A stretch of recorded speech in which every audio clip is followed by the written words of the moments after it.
네, 저희 2부 오늘 시황 남자, 수요일의 남자 그분이 오셨고요.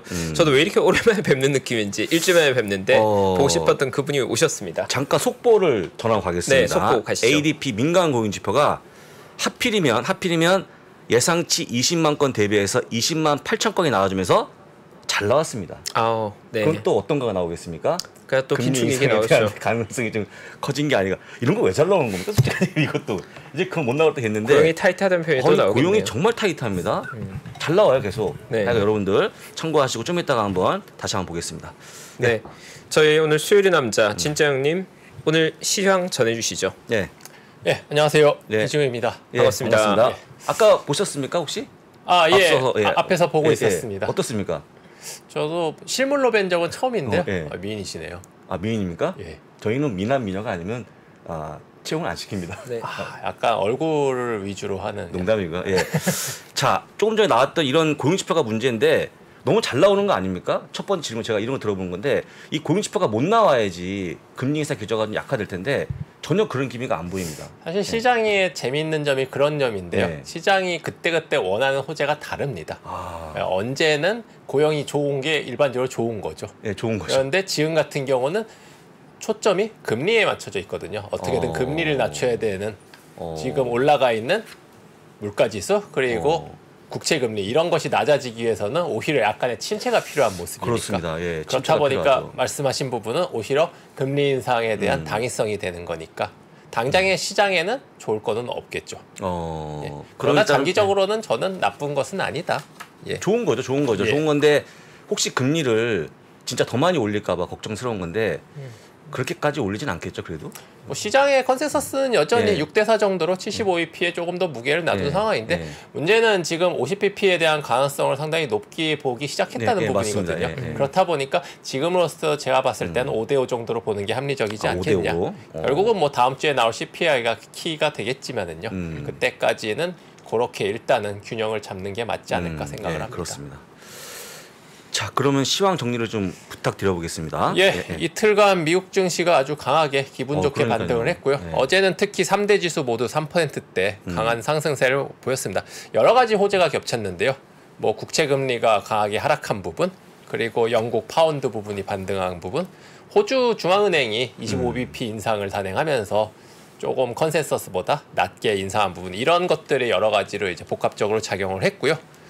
S&P 500이 이틀간 5.5% 굉장히 강하게 급등을 하면서 나스닥 지수가 6월 저점이 1,500포인트였고 200주봉이 11,000선인데 두 개를 모두 다 방어를 하면서 기술적으로는 상당히 이제 중요한 부분을 지지했다. 이렇게 보면서 어떤 단기 반등에 대한 기대감을 살린 하루였다 볼 수 있을 것 같습니다. 일단 시장에서 아직은 약간 헷갈려하는 것 같아요. 이게 하락 추세 속의 데드캣 바운스인지 아니면 정말로 기술적으로 의미 있는 지점에서 반등이 나와서 이제 시장이 좀 지지들 나오는 건지 그런 질문을 요즘 영업자님 많이 받지 않으셨나요? 지금이 과연 저점이냐, 그렇죠. 지금 이제 살 때냐, 반등이 나올 것이냐, 뭐 살 때냐 팔 때냐를 떠나서 우선 지금이 저점을 형성한 것이냐에 대한 결론부터 말씀드리자면 아직은 아닌 것 같다. 조금 더 조심하는 게 좋다라고 말씀을 드리고 싶고요. 조금 더 자세하게 말씀을 드리겠습니다. 네. 추세 전환이 완벽히 됐다고 보기에는 아직 여러 가지 조금 미흡한 부분, 확인해야 될 부분이 있고요. 우선 이번에 반등이 강하게 나온 가장 큰 이유는 국채금리가 상당히 빠르게 꺾였다는 부분. 미국 10년물 금리가 4%까지 육박을 했다가 그렇습니다. 지금 일주일 만에 거의 뭐 0.3% 정도 하락하면서 어제 기준으로 3.62%를 달성을 했습니다. 그 잠깐 차트 한번 보시면은요. 미국 10년물 국채 차트 보시면은 저게 9월 말에 보시면은 정확히는 이제 3.96%인데 거의 4%까지 급등을 했다가 지금 빠르게 내려왔습니다. 이 부분이 결국 국채금리가 빠르게 하락한 부분이 시장에 상승하고 그대로 이제 맞물렸다라고 볼 수 있고요. 이 달러 인덱스하고 국채금리가 하락한 부분, 그리고 호주 중앙은행이 이제 25bp 인상하면서 전반적으로 시장에 대해서 약간의 안도감이 형성했다는 부분, 국채금리가 일단은 고점을 찍은 것이 아니냐, 이러한 안도감이 시장에 퍼졌다고 볼 수가 있을 것 같고요. 다음 차트도 한번 보여주시죠. 이게 S&P 500 이제 차트인데 맨 아래쪽에 있는 파란 선이 저게 이제 200 주봉 200일선입니다. 그러니까 200선이죠, 주봉. 예. 저 부분이 이제 기술적으로는 상당히 이제 중요한 부분인데 정확하게 저기서 이제 반등이 나왔다는 부분. 그렇다면은 이 저추세가 완전히 정말로 이제 침체로 가진 않고 단기적으로는 반등이 줄 수 있는 여지를 남겨놨다. 다음 차트 보시면은 나스닥 차트도 마찬가지로 나스닥은 사실은 살짝 깼었습니다. 살짝 깼지만 바로 회복을 하면서 여전히 이제 아슬아슬하게 걸치고 있다는 부분. 이 부분이 사실은 뭐 단순히 차트만 보고 저희가 말씀을 드리는 거는 아니지만은 지금 같은 시장 국면에서는 차트도 심리적으로 상당히 그렇죠. 중요한 부분이거든요. 수급에도 상당히 영향을 끼치는 부분이고 특히 뭐 프로그램 매매라든지 이런 부분에 영향이 있기 때문에 저 선을 지켰다는 부분은 단기적으로는 일단은 약간의 반등이 나올 수 있다. 그렇게 이제 좋게 볼 수가 있을 것 같고요. 아무래도 최근에 낙폭도 어쨌든 상당히 과했기 때문에 강한 이제 매수세, 이제 저가 매수세가 들어왔다는 부분이고요. 다만 여기서 한 가지 이제 전제 조건은 추가로 여기서 계속해서 상승하기 위해서는 저희가 확인해야 될 부분이 있습니다. 당연히 국채 금리가 지금 아까 보여드린 것처럼 더 이상 다시 올라가지 않고 그 부분이 이제 고점이라는 부분이 확인이 돼야 되는 거거든요. 만약에 10년물이 지난번 이제 4%를 고점으로 등락이 있을지언정 만약에 안정된 추세로 3%대에서 유지가 된다면 주가는 안정세를 찾을 가능성이 큽니다. 그렇다면은 미국 채권 금리가 안정세를 찾기 위한 전제 조건은 뭐냐? 결국 CPI거든요. 그래서 결국은 귀결이 CPI로 돌아오는 거고요. 연준이 목표 금리를 우리가 지금 예상하고 있는 연준에서 제시하고 있는 연 4.5% 내년까지죠. 이 부분이 더 이상 올라가지 않기 위해서는 CPI가 하락을 해야 되는 거죠. 결국은 채권 금리가 고점이다라는 걸 확인하기 위해서는 연준의 내년 목표가 4.5%에서 더 이상 올라가지 않는다는 전제가 필요하고 그러기 위해서는 CPI가 안정된 모습을 보여야 되고요. 그래서 다음 주 10월 13일이죠. 9월 CPI 발표가 예정되어 있는데 일단은 다음 주까지 저는 단기적인 반등은 가능하다 시장에서 예, 기술적인 반등은 가능하지만은 이 결과값에 이제 달려 있고요. 만약에 이 수치가 지금 예상은 컨센서스는 약 8.1% 정도 보고 있습니다. 지난 8월에 8.3이었기 때문에 한 0.2% 정도 인하로 보고 있는데 조금 더 잘 나온다면 조금 추가적인 랠리를 기대할 수 있지만은 만약에 지난번처럼 조금 실망스러운 결과가 나온다. 다시 한번 주가는 반락할 가능성이 있고 그때 되면은 다시 이번에 중요한 지지선을 깰 가능성도 있기 때문에 다음 주 CPI가 다시 한번 중요한 위치다. 한 가지 우려스러운 점은 이제 원유가 다시 이제 반등이 나오고 있다는 부분. 지난번 같은 경우는 원유는 이제 꺾였음에도 이제 우리가 스티키 지수라고 하는 임대료라든지 음식료 부분 이런 것들이 꾸준하게 상승을 하면서 예상보다 이제 실망스러운 결과가 나왔는데 지금 같은 경우는 이제 원유도 다시 이제 반등 나오고 있다는 부분이 조금 우려스럽다. 그렇기 때문에 너무 이제 낙관적으로 볼만한 사항은 아니다. 조심스럽게 이제 말씀을 드리고 싶습니다. 그 다음 주 13일이면 좀 내려갈까요, CPI가? 그러니까 지금 예상치는 이제 뭐 8.1이니까 이제 8월 8.3에 대해서는 조금 더 낮춰서 보는 건 사실인데 말씀드렸다시피 원유 부분이 다시 반등이 나오고 있다는 부분 그리고 지난번에 확인한 것처럼 이 임대료라든지 이런 지수가 쉽게 단기간에 이제 등락이 있거나 하는 지수는 아니기 때문에 너무 낙관적으로 보는 거는 좀 조심할 필요가 있지 않겠느냐 개인적으로 생각을 합니다. 그렇군요. 결론적으로는 뭐 단기 트레이딩이라든지 뭐 조금 짧은 관점에서 이제 매수는 괜찮을 수 있지만은 여기가 이제 너무 저점이라고 생각하고 강한 이제 매수라든지 배팅을 하는 것은 조금 조심하는 게 좋지 않을까 개인적인 생각입니다. 하여간 뭐 지표가 좀 잘 나와야 되는데 되게 잘 나와요. 진짜 세게 나와갖고 문제가 되는데 좀 약해지기를 한번 기원해 보고요. 우리 또 저기 죄송하지만 전쟁에 또 싫어하실 것 같아갖고 요즘에 러시아 핵 문제가 굉장히 커지고 있는데 핵 문제 어떻게 생각하십니까? 안 그래도 어제 오늘 조금 이게 화제가 상당히 맞습니다. 됐는데 개인적으로 이 부분은 조금 관심을 체크를 좀 계속 해야 될 필요가 있겠다. 그냥 별거 아닌 일로 치부할 사항은 아닌 것 같다. 조금 조심스럽게 보고 있습니다. 일단 실제로 뭐 전술핵 얘기 나오고 있는데 투입 가능성은 크지는 않습니다. 뭐 당연히 크지는 않지만 우리가 연초에도 똑같은 경험을 했거든요. 실제로 전면전 가능성 자체는 낮게 봤는데 일어났죠 이제. 예, 일어났기 때문에 뭐 독재 국가의 특성상 이게 우리가 예측이 사실상 어려운 부분이고요. 그렇기 때문에 러시아 입장에서 판단해 봤을 때는 러시아 입장에서는 지금의 약간 답답한 교착 상태에 빠진 이제 국면을 분위기를 한 방에 전환할 수 있는 카드인 거는 사실이거든요. 그렇다 보니까 이거를 단순히 버릴 수는 없다. 우리 입장에서는 조금 상상하기 싫지만은 충분히 그쪽에서는 쥐고 있을 만한 카드다라고 보기 때문에 저는 이 부분 가능성 열어둬야 된다고 보고요. 조금 이제 핵무기 자세하게 말씀드리면은 핵을 발사할 수 있는 방법은 총 3가지입니다. 첫 번째로 ICBM, 소위 말하는 대륙간 탄도미사일을 통해 발사할 수 있는 방법. 두 번째는 잠수함, 흔히 핵잠수함이라고 말하는 바다에서, 물에서 쏘는 방법이 있고요. 마지막으로 이제 폭격기, 전략 폭격기에서 직접 투하하는 방식.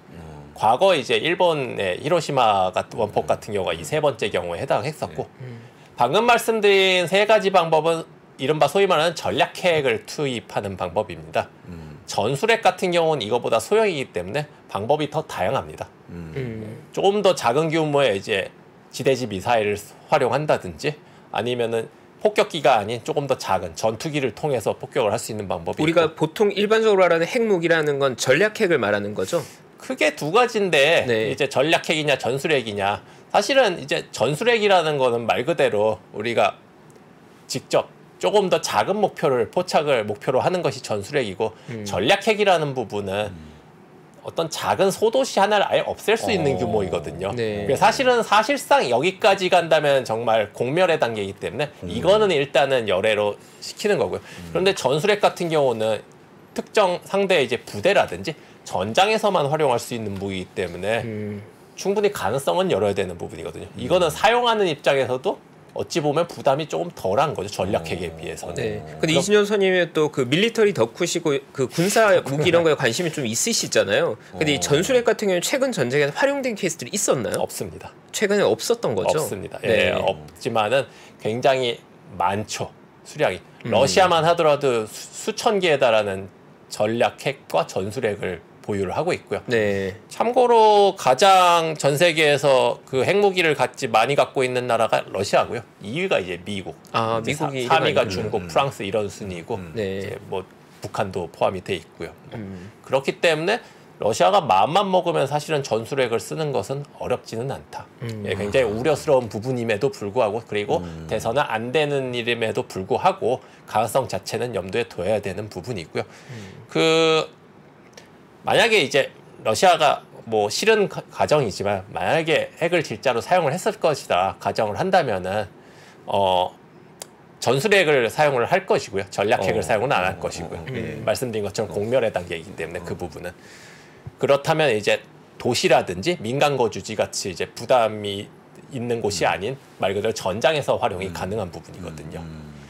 그렇다면은 결론적으로는 미국 혹은 나토의 참전 가능성이 커질 거라고 생각을 합니다. 명분이 결국 생기는 거고 거기까지는 좌시하기가 어려운 부분이 되는 거니까요. 그렇다면은 이른바 소위 우리가 말하는 3차 대전이거든요. 그러니까요.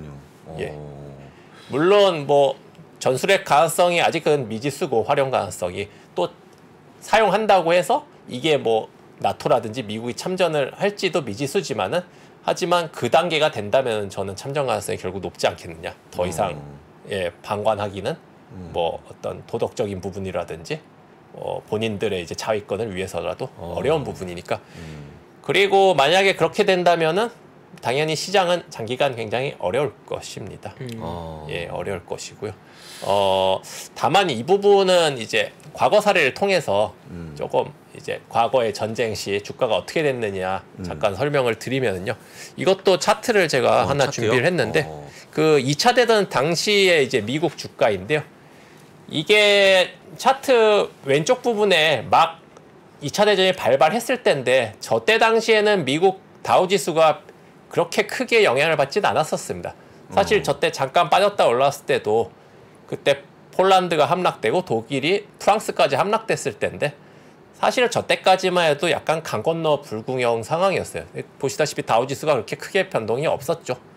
그런데 본격적으로 빠진 게 언제냐? 진짜로 전쟁이 이제 확전된다.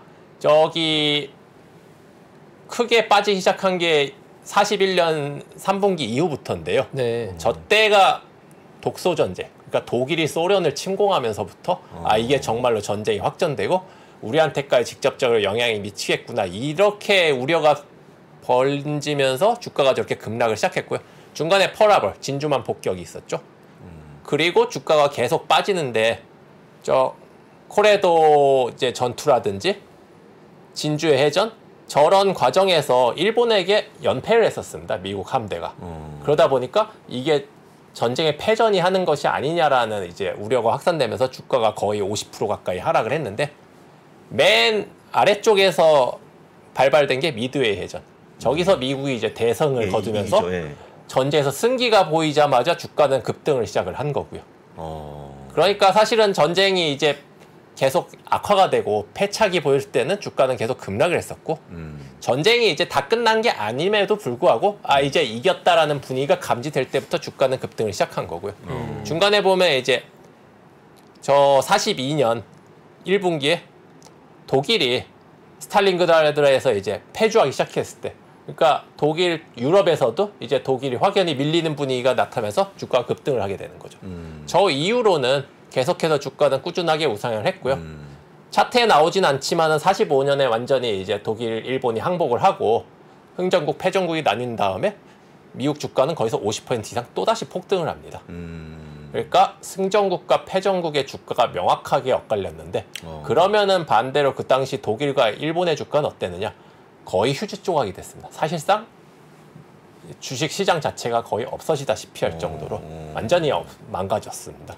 예, 일본 주식들도 마찬가지고 그때 당시에도 독일과 일본의 주식시장은 있었거든요. 그럼에도 도쿄 증시는 거의 뭐 완전히 폐장하다시피 했었고 그러니까 전쟁이라는 거는 이제 과거 1차 대전이라든지 2차 대전이라든지 그 전에 이제 19세기, 18세기에서도 유럽에는 이제 주식시장이 존재를 했지만은 계속해서 유지를 했었고 단지 이제 전쟁의 이제 승자와 패자의 명암이 뚜렷하게 나뉘었을 것이다. 그렇게 이제 과거의 경험을 통해 유추를 할 수가 있고요. 그러면은 지금 다시 현재로 돌아와서 만약에 지금 러시아 전쟁이 확전이 된다. 그러면은 단기적으로 당연히 주시장은 한동안 어려움을 겪을 것이고요. 그거는 어느 나라나 참전국가 다 마찬가지고요.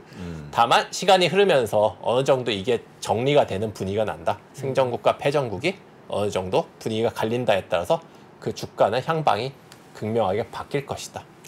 그렇기 때문에 뭐 일어나서는 안 되겠지만은 우리가 전쟁이 일어나더라도 시장에 대해서 만약에 이제 투자가 필요하시다면은 이 부분은 과거의 경험을 사례로 현명하게 투자를 하셔야 되실 것 같고요. 또 하나 이제 말씀드리는 거는 이제 과거에도 말씀드렸지만은 주시장 돈에는 이제 감정이 없습니다. 사람이 몇만 명 죽고 몇십만 명 죽는 거에 대해서는 시장은 영향이 없습니다. 감정이 없거든요. 냉정하고 오직 그로 인한 경제적 손실이 얼마나 차이가 나냐 이 부분에만 이제 초점이 맞춰져 있기 때문에 예 결국은 그 부분이 이 전쟁으로 인해서 어느 나라가 결국은 승리자냐 수혜를 얻을 것이냐 이 부분에 따라 주가가 움직일 거기 때문에 앞으로 이제 향후 5년 10년은 앞으로는 이게 크고 작더라도 계속해서 저는 국지전 형태로 어디선가 전쟁이 일어날 걸 가능성이 크다. 그거는 이제 인류 전체 역사적으로 항상 전쟁을 끼고 있었기 때문에 과거 수십 년간이 이례적으로 조금 평화로웠던 시대다라고 보시는 게 더 저는 맞다고 생각을 하고요. 항상 그래서 우리는 투자의 이제 한 부분에 이러한 전쟁이라는 부분을 디폴트 값으로 놔둘 필요가 있다. 그렇게 말씀을 드리고 싶습니다. 그리고 다시 한번 말씀드리면 전쟁은 정말 빨리 이제 멈춰야 되는 부분이 있고요. 하루빨리 우크라이나 전쟁이 정리가 됐으면 좋겠습니다. 혹시 이때 지금 방산주를 매입하는 건 어떻을까요? 조금 있다가 저희 이제 당사 서병수 연구위원님도 아마 뭐 그쪽 전문가시긴 하지만은 뭐 저는 개인적으로 미국의 이제 방산주는 글로벌 1등국 회사들이지 않습니까? 그렇죠. 기술력으로 봤을 때 밸류에이션도 높지는 않거든요. 맞아요. 그리고 시대 트렌드가 지금 신냉전 시대로 가고 있고 이런 지정학 리스크가 커지고 있는 상황.